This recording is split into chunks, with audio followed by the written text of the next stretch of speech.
দর্শক আসসালামু আলাইকুম। দর্শক আমি বর্তমানে রয়েছি রাজধানী ঢাকার সরোয়ার্দী উদ্যানে। আর কয়েকটি মুহূর্ত তারপরে শুরু হবে অমর একুশে বইমেলা, বাঙালি প্রাণের মেলা। আর প্রতি বছর পুরো ফেব্রুয়ারি মাস জুড়েই এই স্থানটিতে এবং উল্লাসে বাংলা একাডেমি মাঠে প্রাঙ্গণে অমর একুশে বইমেলা হয়। এখানে বিভিন্ন প্রকাশনী তাদের প্যাভিলিয়ন এবং স্টল থাকে এবং তারা সেগুলোকে বই প্রদর্শনী করে এবং বইগুলো বিক্রি করে। তো আর কিছুক্ষণ বা বেশি রাত পোহালেই কিন্তু মেলা শুরু হবে। আগামীকাল সরকারের উপদেষ্টা, অন্তর্বর্তীকালীন সরকারের উপদেষ্টা ডক্টর মোহাম্মদ ইউনূস এই মেলার উদ্বোধন করবেন এবং তারপর থেকে পুরোদমে বই মেলা শুরু হয়ে যাবে।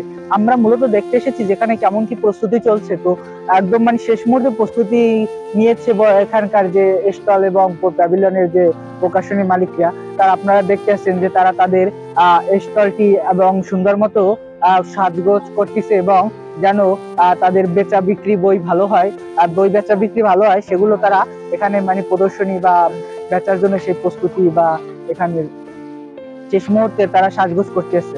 তো দর্শক, এই ছিলাম আমরা অমর একুশে বইমেলার সরোয়ার্দী উদ্যান প্রাঙ্গণে। সবাই ভালো থাকবেন, ধন্যবাদ।